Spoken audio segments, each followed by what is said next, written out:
और मुक्तवंशी वाले की जय। हम लोगों के बीच के माँ श्रद्धा और प्रेम की बहुत ही त्रुटि है।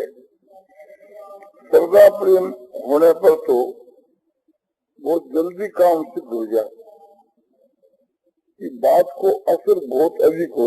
श्रद्धा प्रेम हो, कोई बात हुई कि कल से यो काम करना, बोलो ठीक।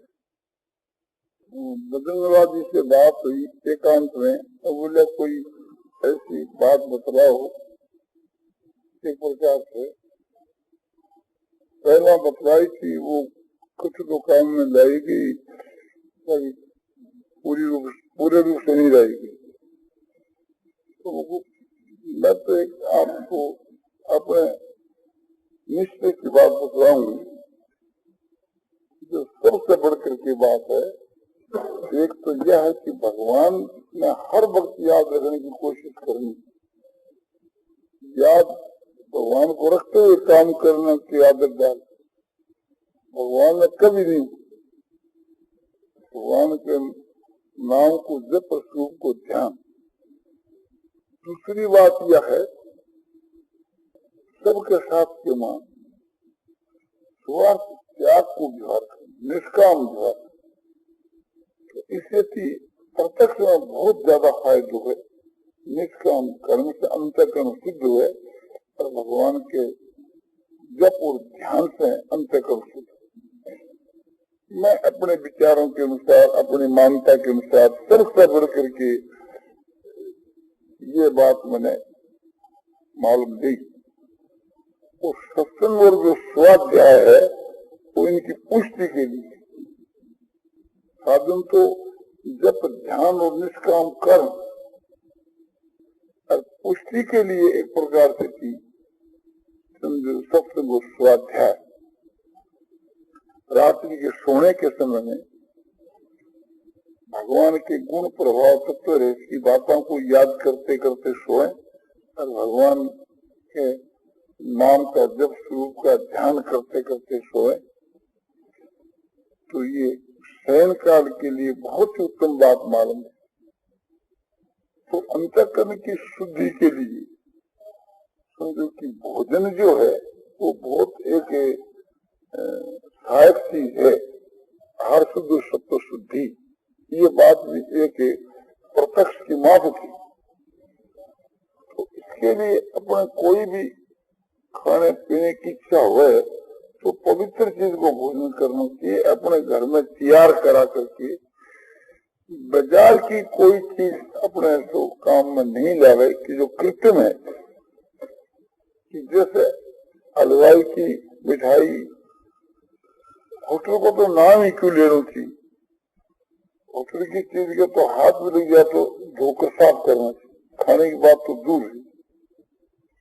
जैसे समझो कि बुरी चीज को नाम लेना अपने लिए पाप है, मदरा, मांस और अंडा इत्यादि। इसी प्रकार से समझो उसको चर्चा क्यों करनी चाहिए। नहीं, खाने के विषय की बात यह है कि बाजार की जो चीज है, समझो कि पान है, कि चाय है, कि मिठाई है, या खूंचे की चीज है, कोई भी चीज बनाई हुई चीज तो काम में नहीं लेनी चाहिए। कहीं बाहर में अपना जाना हो जावे तो अपने घर के माँ कुएं के जल से चाहे तो मिठाई बना कर ले जाओ। समझो कि मैं लोग तो गंगा जल रखा, किंतु वो कुएं को जल साथ में रखे जाओ, वो भी एक प्रकार से कुंजे में रखे जावे, किसी में रखे जावे और काम में ले जाओ तो कोई इसकी बात नहीं। घर से ही मिठाई बना करके ले जाओ, बाहर में जावे तो वो मिठाई खा ले। हम लोग तो एक प्रकार से खाते हैं, काम चलाते ही। तो वो बोला कुएं का पानी की थोड़ी कठिनता पड़े, तो एक प्रकार से पानी टूटी को रखो, क्या कल को पानी से जितना हो सके उतना एक प्रकार से साधन के विषय के बीच के माँ ये लोग तो कभी ऐसी बात नहीं सोची कि यह बात कठिन है।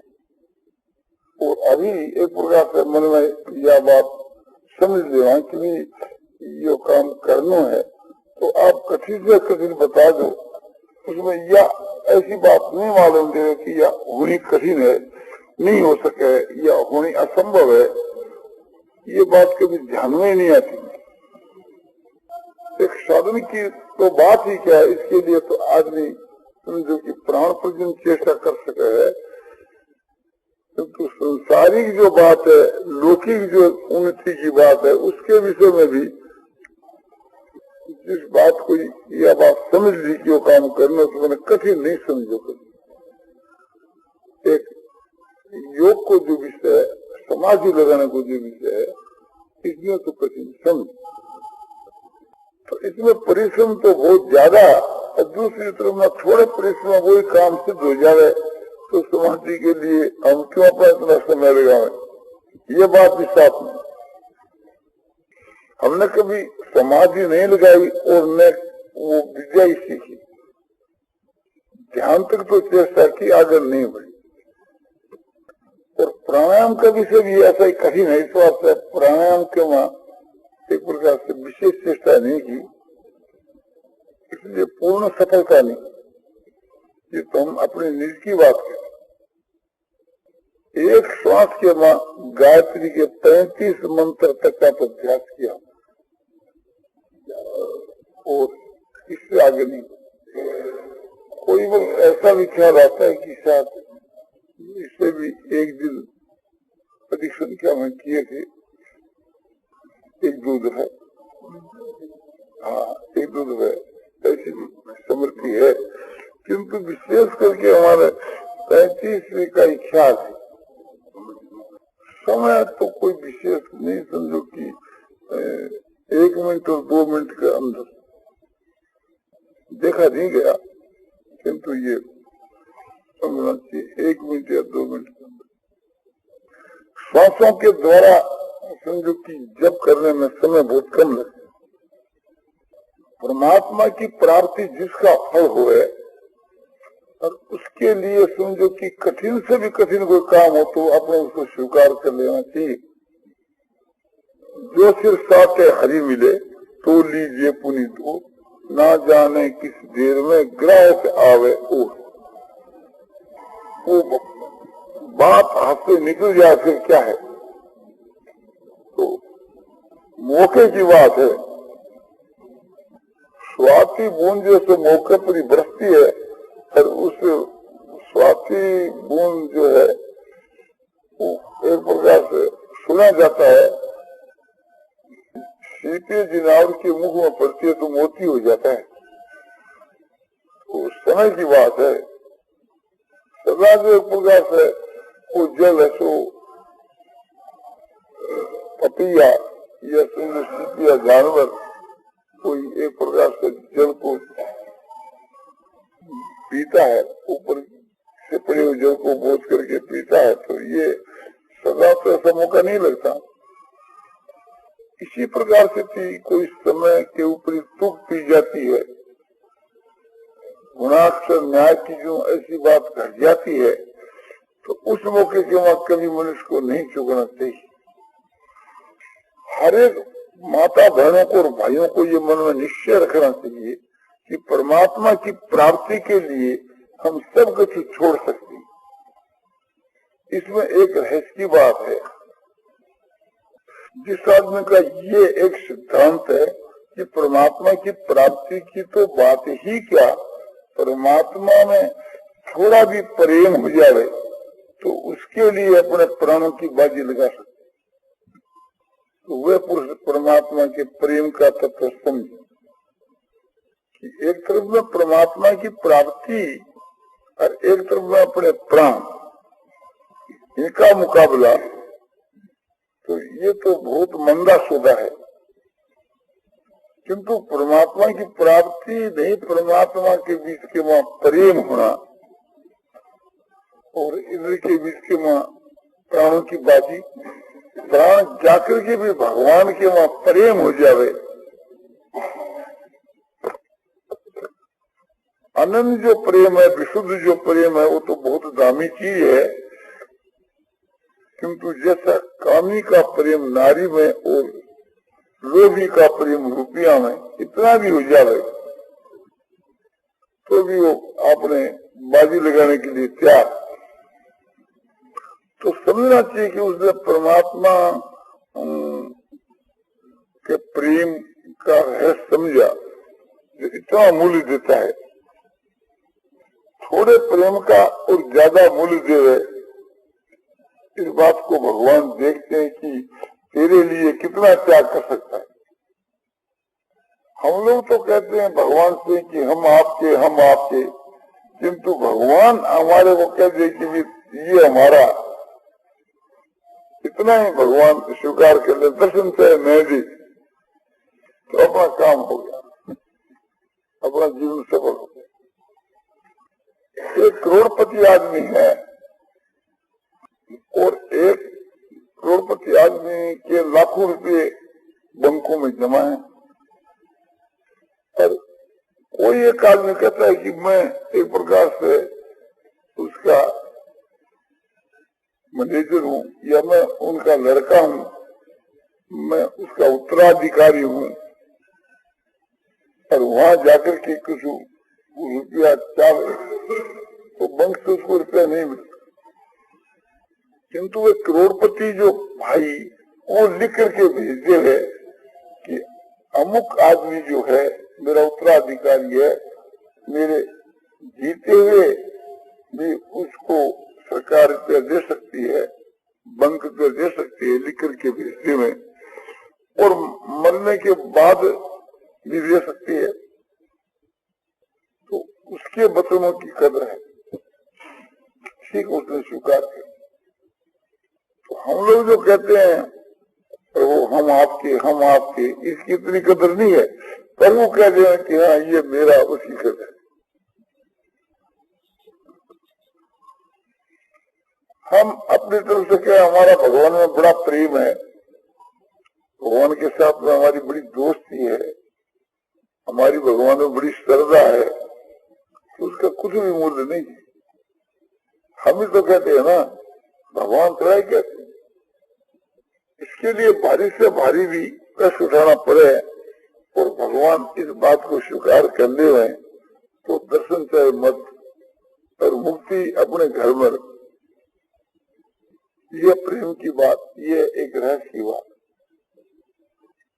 इसी प्रकार से ज्ञान के मार्ग के बीच के मार्ग, परमात्मा जो के वस्तु है, परमात्मा को एक प्रकार से तत्व से जान जाए तो बस और कोई भी चीज की आवश्यकता नहीं। ज्ञान के मार्ग के बीच में परमात्मा का यथार्थ ज्ञान हो जाए तो बस अपना काम हो गया। मुक्ति जो है वो अपने घर पर रखो, वहां से कोई आवश्यकता नहीं।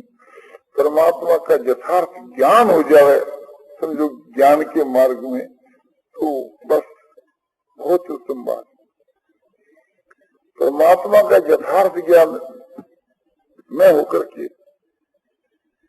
परमात्मा के स्वरूप का अंतःकरण में ध्यान हो जाए। जैसे चंद्रमा है, उस चंद्रमा का प्रतिबिंब आईने में पड़ता है, तो यहाँ चंद्रमा के स्थान में है भगवान और आईने के स्थान में अपना अंतःकरण। चंद्रमा का जो प्रतिबिंब जो पड़ता है, ऐसे उस ब्रह्म का जो प्रतिबिंब है वो अंतःकरण में ब्रह्म का जो प्रतिबिंब पड़ता है, और उस प्रतिबिंब का यदि ध्यान हो जाए तो बस अपना काम हो गया। हमको तो ये भाव रखना चाहिए कि परमात्मा का ऐसा ध्यान भी हो जाए तो एक प्रकार से उसके लिए अपना प्राण देने के लिए हम तैयार हैं। कोई भी बड़ी बात, कुछ भी प्राण कोई चीज नहीं उसके मुकाबले। ऐसा जो परमात्मा के स्वरूप का जो ध्यान, उसका बड़ा ही मूल्य है, बहुत ही मूल्यवान चीज है। उसने सब कुछ कर लिया, सारी पृथ्वी का दान उसने दे दिया, पितरों का तर्पण कर लिया, पितरों का उद्धार कर दिया उसने, और बड़े से बड़ा यज्ञ कर लिया, और सबकी सेवा भी उसने करी। और तपस्या भी बड़ी भारी कर ली उसने कि यदि एक समझो कि एक क्षमात्र में परमात्मा के स्वरूप का ध्यान हो गया। ध्यान का मतलब यह है कि परमात्मा का जो यथार्थ जो स्वरूप है, उस स्वरूप का जो अंतःकरण में जो प्रतिबिंब पड़ता है, उस प्रतिबिंब का जो अनुभव है वो ध्यान है। क्योंकि प्रतिबिंब से बिंब का अनुभव हो जाता है, उससे परमात्मा के स्वरूप का अनुभव हो जाता है कि परमात्मा का स्वरूप ऐसा है। साधन अवस्था के बीच के वहां जो भगवान का ध्यान है वो सर्वोपरि चीज है, और जो निर्विशेष ब्रह्म का स्वरूप है उसको एक प्रकार से निर्विशेष का तो ध्यान होता नहीं, किसी विशेषता वैसे ही ध्यान होता है। तो बुद्धि वशिष्ठ जो ब्रह्म का स्वरूप है उसी का ध्यान होता है। वास्तविक के बीच के वहां निर्विशेष का ध्यान नहीं होता। बुद्धि करके जो ग्रहण करने में आवे वो बुद्धि से मिला हुआ परमात्मा का स्वरूप है। बुद्धि कहो कि अंतःकरण कहो, तो अंतःकरण के साथ में मिला हुआ जो परमात्मा का स्वरूप है उसी का ध्यान होता है, और उसी का एक प्रकार से ज्ञान होता है। और उस ज्ञान का जो फल है वो मुक्ति है। जो भगवान ने कहा कि यज्ञात्वा ज्ञेयं यत् प्रवक्ष्यामि, ज्ञेयं यत् तत् प्रवक्ष्यामि यज्ञात्वा अमृतमश्नुते, ज्ञेयं यत् तत् प्रवक्ष्यामि यज्ञात्वा अमृतमश्नुते। मैं तेरे को जानने में आने वाले ब्रह्म का स्वरूप कहूंगा, जिसको तू जान करके और अमृत को प्राप्त हो जाएगा। तो अमृत की प्राप्ति को, मुक्ति की प्राप्ति को, परमात्मा की प्राप्ति को एक ही बात है। तो भगवान जो वर्णन करेंगे वाणी के द्वारा वो बुद्धि ग्राह्य स्वरूप है, और फिर सुनने वाला अर्जुन उसको सुनकर के समझेगा वो बुद्धि ग्राह्य। सुख मातम तद बुद्धि ग्राह्य येति यत्र न युवायम शीतस्थलति तत्र। भगवान ने गीता अध्याय 6 श्लोक 21 में बताया कि जो अत्यंत सुख है, जिस सुख का अंत नहीं है, और वो कैसा है कि इंद्रियां की वहां पहुंच रही है, और सूक्ष्म और शुद्ध बुद्धि के द्वारा वो समझा जाता है। जिस काल के मां उसे परमात्मा के स्वरूप को, यानी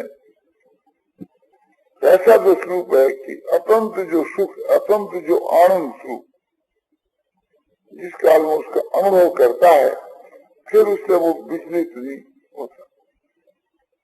तो ये अनुभव का ही फल है अमृत की प्राप्ति, परमात्मा की प्राप्ति। ये ज्ञान के सिद्धांत में आपको बात बतलाई। निष्काम कर्म योग के सिद्धांत के बीच के मां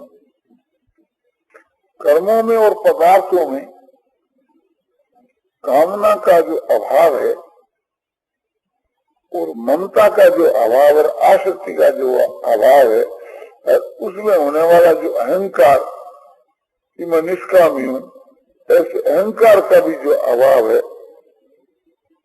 वह पुरुष कुछ कोटि का है। इतना नहीं तो केवल समझो कि संसार के पदार्थों में और कर्मों के वहां जो आसक्ति का जो अभाव है, बस यही एक प्रकार से बहुत उच्च कोटि की अवस्था है। तो आसक्ति का त्याग करना चाहिए। आसक्ति के वहां जैसे स्वाभाविक ही संसार के पदार्थों में भी आसक्ति है, और एक प्रकार से अनुकूल क्रिया में भी आसक्ति है।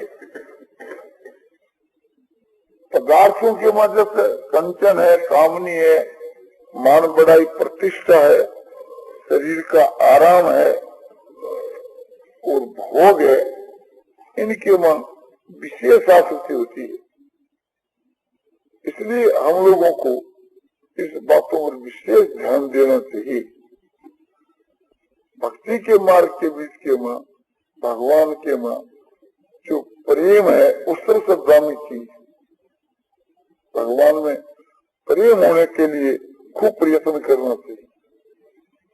ज्ञान के मार्ग के बीच के वहां परमात्मा के स्वरूप का जो ध्यान है और ज्ञान है उस सबसे बढ़कर चीज।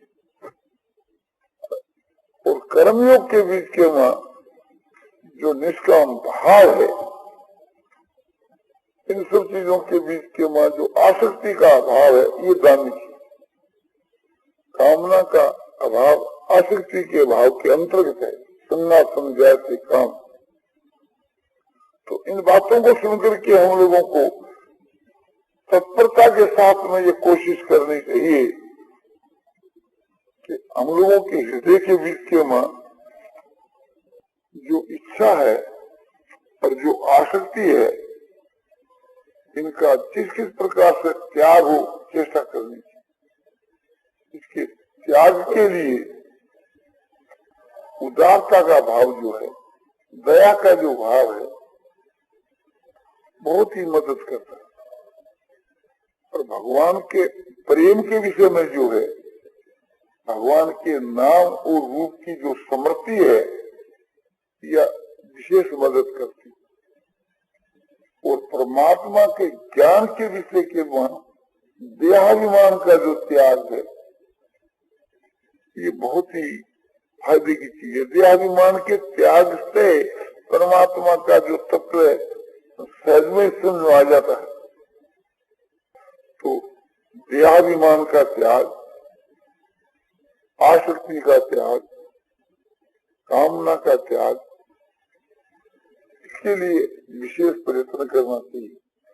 और परमात्मा के नाम का जब, परमात्मा के स्वरूप का ध्यान और परमात्मा के निर्गुण निराकार के स्वरूप का, सगुण साकार के स्वरूप का अनुभव, साकार निराकार सगुण निर्गुण इस का तत्व है समझ करके, और इस परमात्मा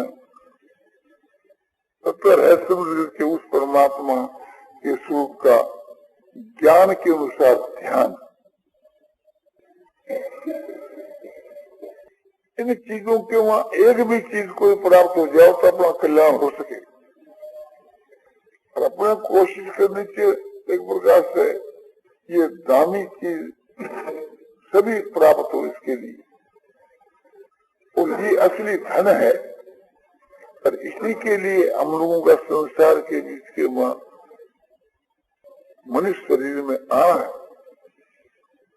इसी से मनुष्य शरीर की सफलता है। तो मनुष्य का शरीर पाकर के यदि हम इन बातों से वंचित ही है तो हमारे लिए बहुत ही लज्जा की बात है, दुख की बात है, शोक की बात है और भय की बात है। हमारे लिए भारी खतरे का सामना करना है। जिस काम के लिए हम लोग आए हैं उस काम को तो इस शरीर के वहां रहकर कर ही लेना चाहिए। जब तक मृत्यु दूर है, शरीर आरोग्य है और वृद्धावस्था दूर है, उसके पहले पहले ये काम बना लेना चाहिए।